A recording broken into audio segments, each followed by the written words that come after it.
I can see my SNTTC members over here. It's such a pleasure to be with you on this platform once again. Rita ma'am, a very warm welcome. I think you are new to the family. So I think it's 7:05, so I must start the presentation. Today we are here to discuss a very, very, I think, common topic and very important one also about examination stress. Now, in our country, examination has been made into a kind of a giant and something which is very negative, and it's going to affect the student's life in a negative manner. But it's not like that. It's a mindset. It's what we have made it out to be. It's not like that. In fact, life is a series of examinations. You name any field, there is an exam. Even we, as mothers and wives, don't we test ourselves when we cook something for our family? Is it okay? Were the ingredients fine? Is the completed dish, like whatever we've made, the ready dish, is it okay? So we self-test ourselves. What I'm trying to say is that in every walk of life, you either have to self-examine yourself or other people's expectations are there.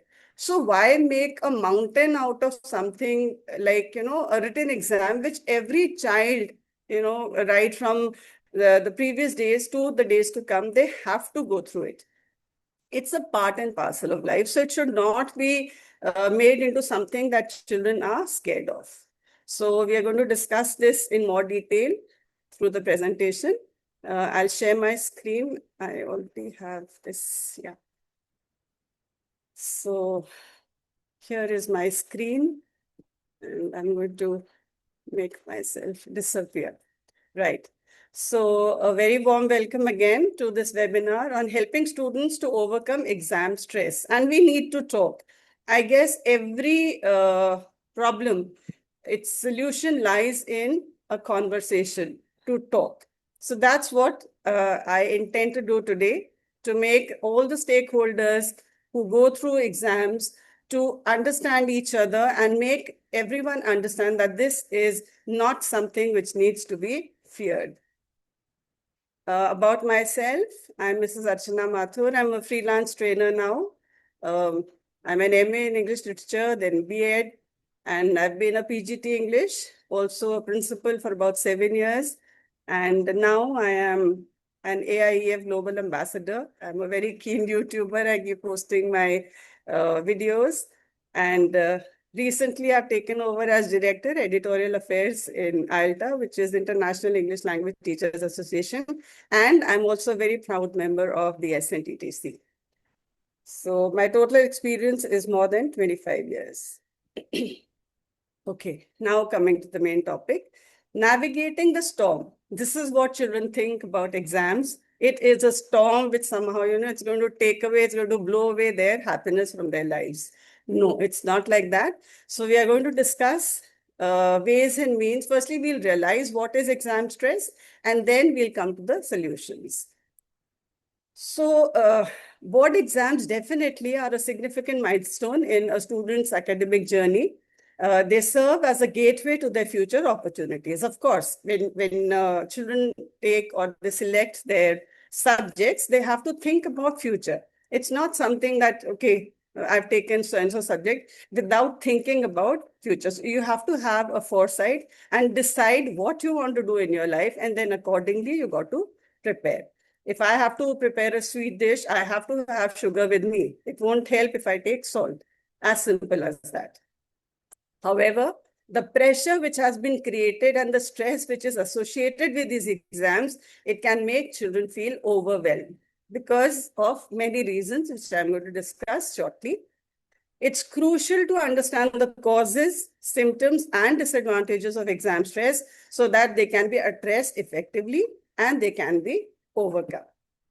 So in this session, we're going to explore the various facets of board exam stress and provide practical strategies for students, parents, and teachers to help each other navigate this challenging period. It is a challenge because, again, as I said, life is a series of challenges and exams. So now, what causes exam stress? Why is there so much of stress? Whenever exam is mentioned, children, they lose their, beat and a heartbeat, that is, and they become very nervous. So why? What are the causes which result into this kind of behavior?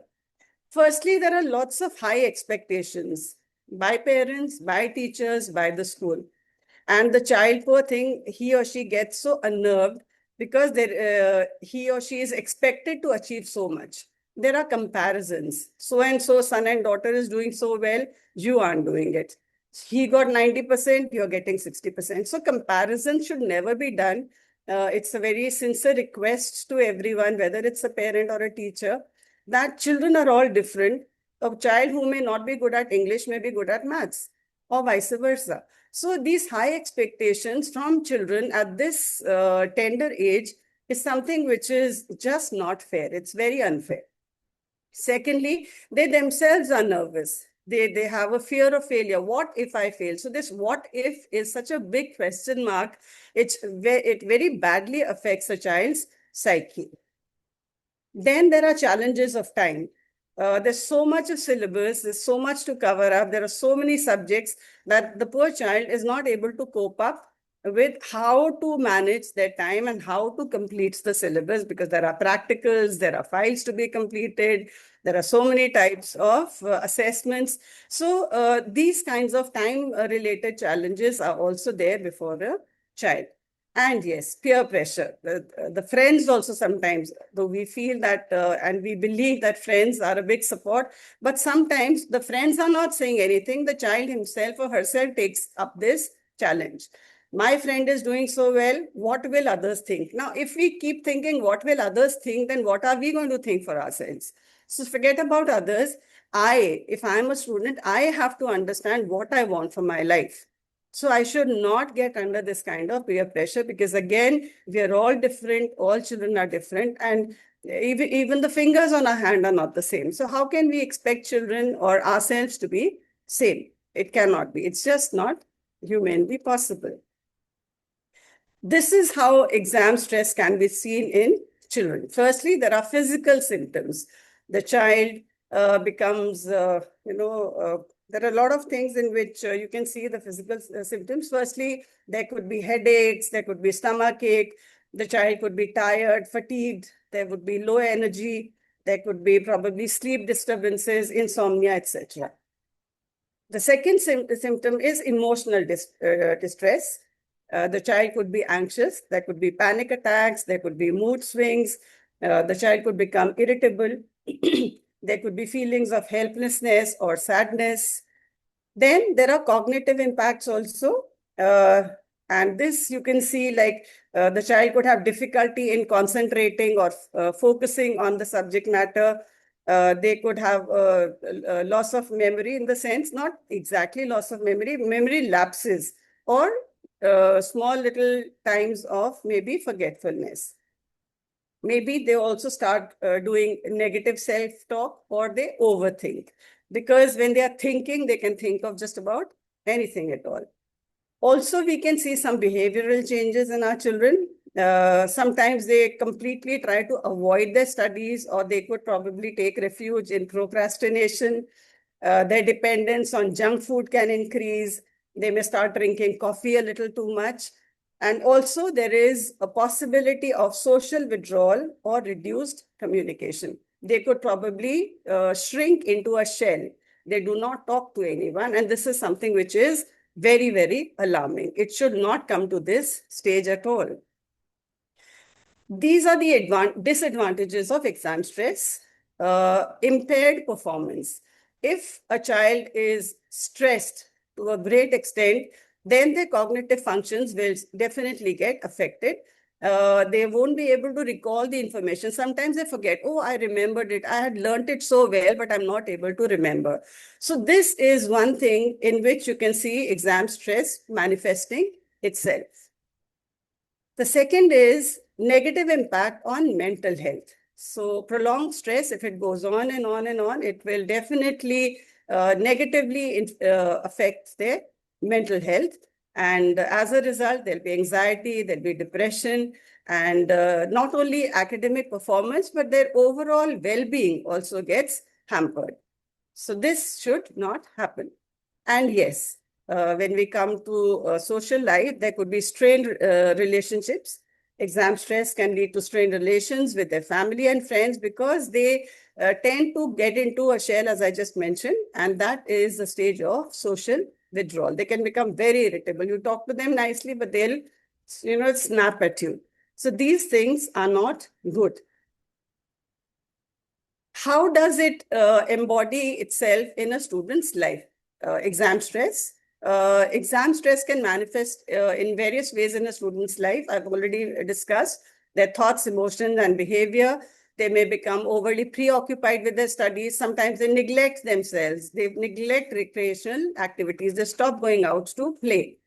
Also, they can have a negative mindset because they think if I fail, so that if I fail becomes a big question mark, and it makes it difficult for students to approach the exams with confidence. There could be sleep disturbances, loss of appetite, and a sense of isolation that if I don't do it, people are going to hate me or they'll make fun of me. So this is something which is very negative, and this exacerbates, this increases the stress which is experienced during the exam period. Now, this is the most important thing or aspect of today's webinar. How can parents and teachers help?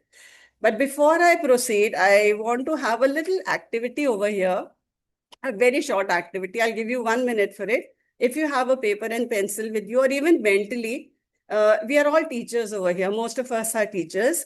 So when we are asked to make a question paper, if you could mentally, or if you could just write it down quickly, what are the steps that you follow when you have to make a question paper, whatever subject you're taking, English, science, social studies, Hindi, maths, whatever, what's the pattern in which you go about?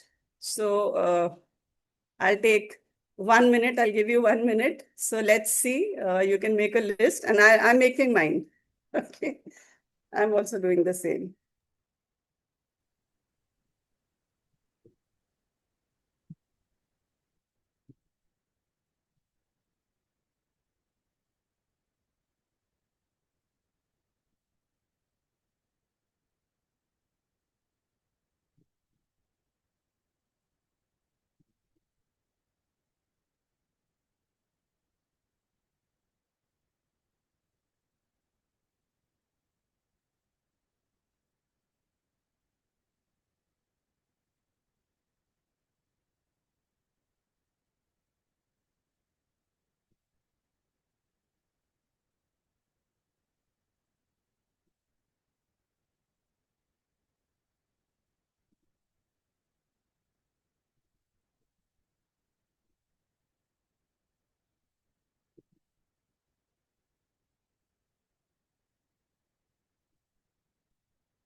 Anyone ready? Yes, ma'am. Yeah. Rita ma'am, बताइए. Ma'am, paper should be designed in such a manner, it should cater the needs of intelligent ones, mediocre ones, and the weak ones. Absolutely, ma'am. Then, like, what are the steps of question paper making? This is, of course, like, this is the broad outlook that we have, that the question paper should be something which even the weakest people, I mean, students in the class can answer. So that, yes, the difficulty level of questions should be such. But when we design or when we make a paper, how do we go about it? Anyone else you'd like to share your views?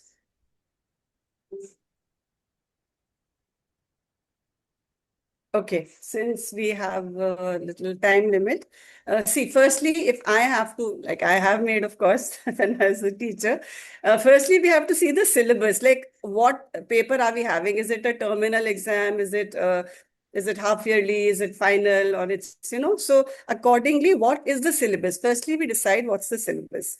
Then the pattern, because every subject has a certain pattern which has to be followed. So we see the pattern, like previous year's papers. So we generally follow a certain format. Then we, again, like what ma'am said, a variety of questions we have to see, so that, all types of students, the quick learners, the middle type of students, and the slow learners, they all can find some way to answer those questions. So it has to be a very varied kind of question paper.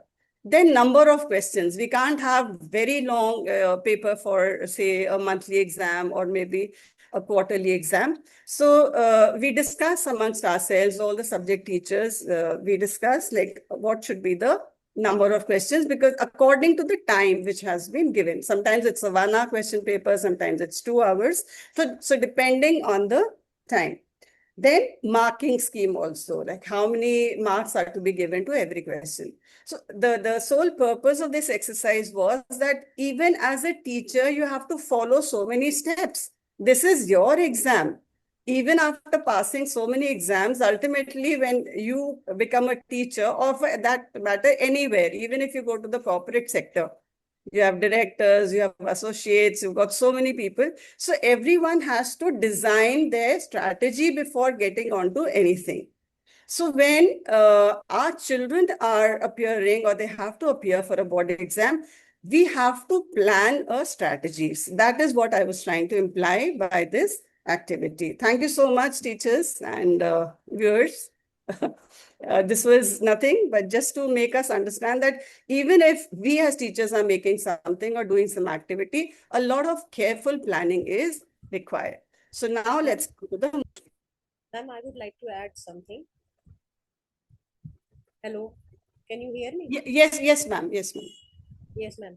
Ma'am, it should be 20% high order questions Yes. and 40% mediocres and 40% easy Yes, for ma'am. the weaker ones. Yes, that's what we discussed, no? Ability of students according to, the quick learners and not very fast and slow learners. So according to their capacities and their abilities, we decide or we make the question. Because if it's very, very difficult, then poor children who are not able to follow, those who are slow learners, they won't be able to cope up with that. They won't be Because able to... 40% marks are needed for Yes. passing the exam, so 40% Yes. should be very, very Yes. Yes, ma'am. Thank you. Thank you so much. So there's so much of planning, see? There is so much of planning which goes into just making of a question paper. And we as students used to think teachers क्या करते हैं, question दे देते हैं, हमें मेहनत करनी पड़ती है. But as you grow, then you realize that, well, exams is not yet over. It's still going on.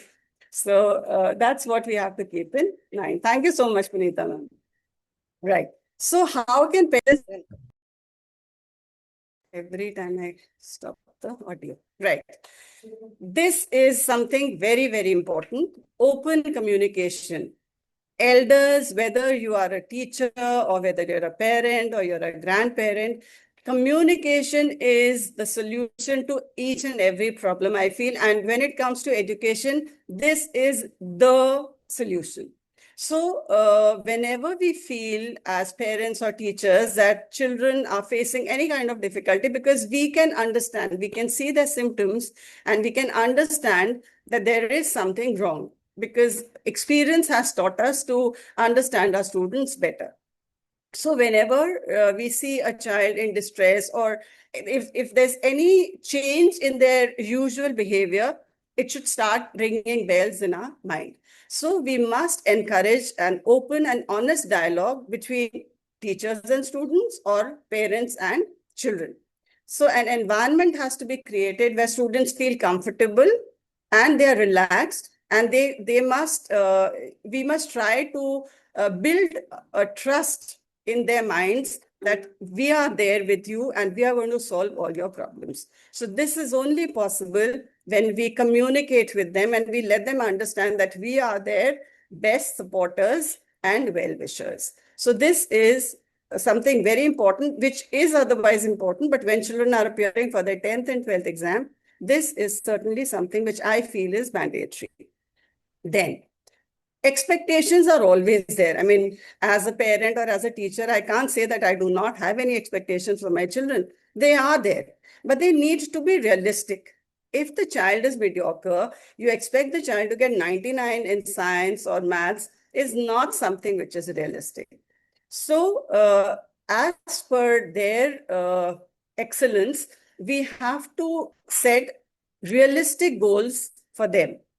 We must also try to emphasize the fact that excellence is commendable, it is important, but if we have any problem, and whatever we can get, whatever we can do as far as exams are concerned, we will celebrate that little progress also. Even a little achievement, the smallest of achievements is going to be celebrated. So children do not feel scared, right? They do not get intimidated. That is the right word. They get intimidated. They're scared. So that fear has to go. And for that, we must set some expectations which they feel they're very comfortable with. It should be realistic. Emotional support is again very important. I mean, I can't say which of these three is important. They're all very important, because as teachers and as parents, or even as a principal, I felt that children need a lot of emotional support, because they themselves are not very confident about what they want in life and how they're going to prepare for it. So we have to make them believe that we trust them, we trust their ability, assure them exam results are important, but they are not the only thing. That's not the only parameter on which you will be judged. Failures and success, they are both milestones on the road to success. They are both important for growth and learning. Even today, we try to excel. Today, I make something, it's not very tasty, so I'll do something to make it better tomorrow. So this keeps happening even as you grow up. So if a child has failed somewhere, not exactly failed, is not able to do as well as he or she had expected to do, they must not give up. They must not feel disheartened. They must not feel discouraged. And as elders, this is something which we need to give to our children. Give them a lot of emotional support. But yes, there is a catch over here. There are some children who are very, very clever, and sometimes they act, self-pity kinds. So don't fall into that trap, because we are big enough to judge, we are mature enough to judge the reality. So emotional support in any case, because if the child is also doing something, they are trying to, dramatize the whole situation, we must understand. We must have that much of understanding to see what is right. And so communication, setting up of realistic expectations, and a lot of emotional support to our children, both as parents and teachers, is extremely important. If the child says, I cried, like what this cartoon says, so say, okay, fine, we are human beings, we'll cry, so what? It doesn't let you down. I'll join you next time you have to cry. Because many times children, they find an outlet in crying. Don't say, oh, you're a boy, you're crying. No, don't say that. A boy is also a human being. Why can't he cry? Let them cry. Let them have a catharsis. Emotional catharsis is very important. They have to take out their negative feelings. So whatever they are doing in order to feel lighter and better, let them do it. You be there with them. Okay, you want to cry? Put your head on my shoulder. I'm there with you. It's going to make them feel so good. It will make them feel wanted. It will make them understand that you really, really love them. So this is what I am trying to put before you. Now this was communication, etc. And this is how we can do it in our lives. Firstly, promote healthy lifestyle choices. We say that a healthy mind lives in a healthy body. So this is something which is absolutely true. So the children have to learn to make a kind of a timetable. They have to balance their lifestyle. There have to be regular breaks, because if a child keeps studying continuously, can you imagine how it's going to affect their psyche and their conscience and everything? So they have to be breaks, they have to take sufficient sleep, they have to be given very good meals, and they also need some physical activity. It could be just whatever they want to do. If they want to play badminton, they want to go cycling, they want to play cricket, whatever. If they are not interested in doing too much of physical activity, just a bit, and then they can even play carom board, they can have cards, they can have something as childish as playing snake and ladders. I still enjoy doing it. So age is not a restriction. Do whatever you feel like, do whatever makes you feel better. So these factors are going to contribute to overall well-being and better stress management because your mind gets diverted from studies. So it has to be taken away. We need a mental diversion from too much of stress and too much of studies. Then we have to teach stress management techniques consciously to our children. We should not expect them to manage their own stress. No. So what we have to do is, as parents and as teachers, like if you are in school, if you are teaching, you can ask your class to just keep their eyes shut for some time and do deep breathing. Breathe in, breathe out. It may sound very, something which is not really important, but it does wonders because when fresh air goes in, it's not just cosmetic value. It is something which today we all feel, after this yoga thing has been promoted so much, we've realized that deep breathing is very important, not just for your physical well-being, but also for mental well-being because fresh air, fresh oxygen goes into your brain. It's a scientific fact. Then mindfulness. Now, mindfulness is a mental state which is achieved by focusing on your awareness in the present. Don't let your mind wander.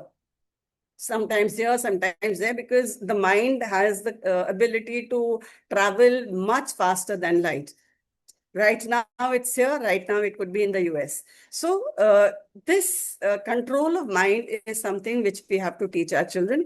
They must be taught to focus on your awareness in the present moment.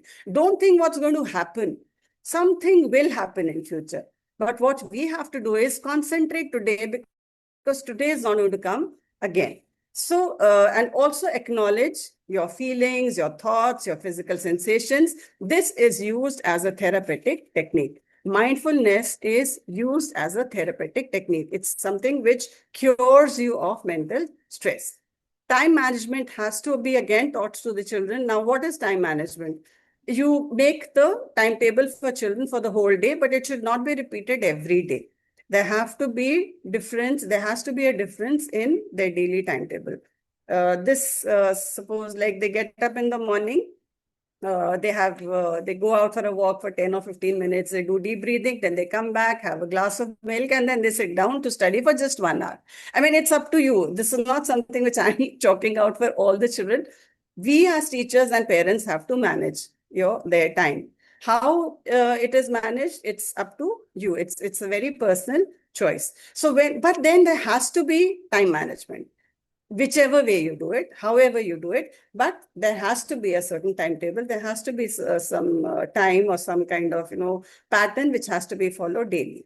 So what will happen is that they will empower our students to cope up with stress and enhance their resilience. Resilience, the power to tolerate, tolerance, right? They'll be able to handle stress in a more easy and in a more confident manner. We have to tell our children that this exam is not just an exam, it's an opportunity which you have got. It is something which happens only once in a lifetime. So it's a once in a lifetime opportunity.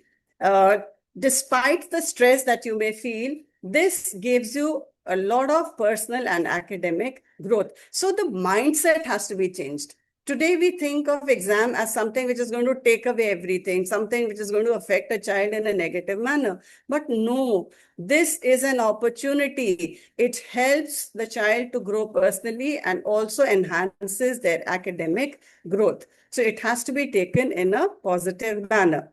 So instead of taking exams only as a source of stress, we as parents and teachers, we must guide our students to recognize that valuable skills and knowledge are gained during the preparation process.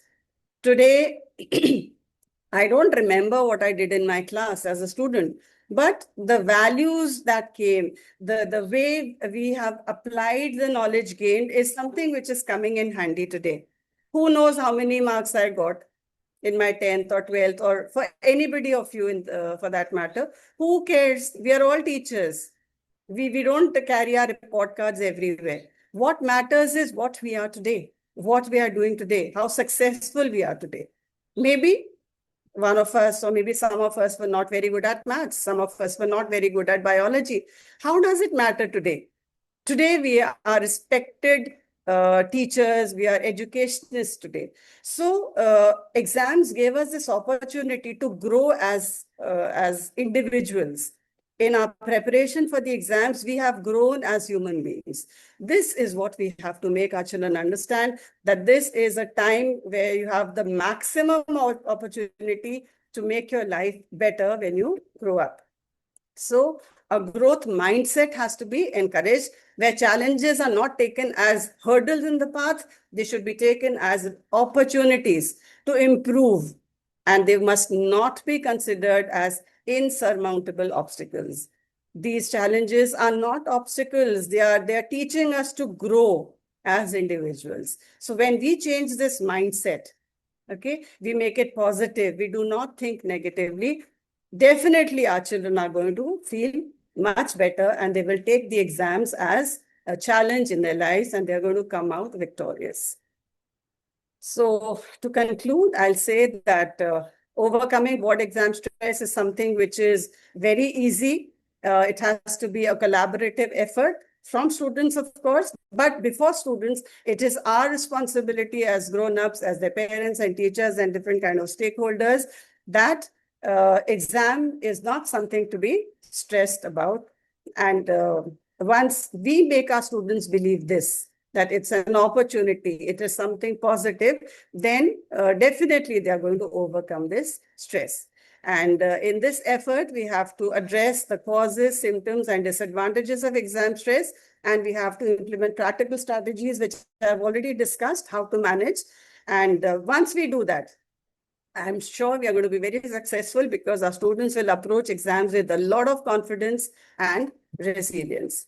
So this is a period of a student's life which can be transformed into a positive and enriching experience. And it's going to set the foundation for future success, because every child is unique. They are awesome, and we must make them believe that they are all very, very awesome. So thank you, everyone. That was what I wanted to share with all of you. And thank you so much for being such wonderful audience. Thank you. Sir, over to you.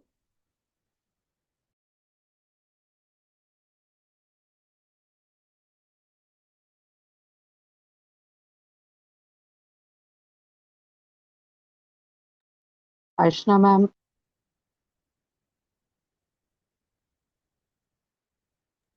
Yes, ma'am. Yes.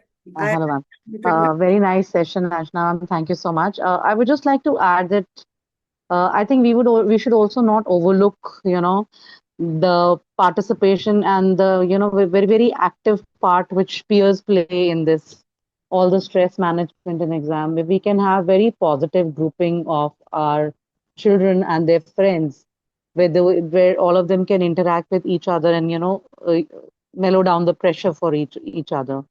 I think that would be a very nice thing to begin with, and we should actually encourage the children to be in contact with each other. Yeah, that's what I said. When they go out to play, they can't play alone. So you have to have your peers, you have to have your friends. Cycling, Yes, ma'am. they can, make a group and go. So they talk and they discuss so many things which they do not feel like discussing with their parents or teachers. So when they're together, I'm sure it vents out their feelings, whatever, they must have probably have bottled up in their minds. So emotional catharsis only happens when they are with their own age group and with their own friends. So Yes, ma'am. It's a very great, good topic to begin with, and very apt in today's situations for our students. And I think very nice way of putting it ahead. And I think all of us really agree with whatever you have told us. And I think we are all going to, utilize these points in our with our students. Thank you so much. Nice session, ma'am. thank you. Thank you so much, ma'am. Thank you, everyone. Thanks a lot. See you soon. Bye-bye.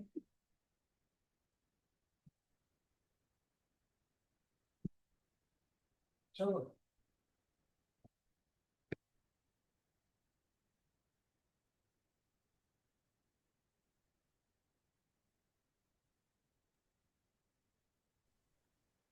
I forgot. Any questions, anyone? Sorry. Ma'am, your number for the certificate. That Ravi sir will do, ma'am. Okay, okay, thank you. Thank you. Any questions on the subject matter otherwise? We are all on the same group, so in case there are questions later, they can be easily put up in the group. So thank you. Thank you so much once again. Thank you, ma'am.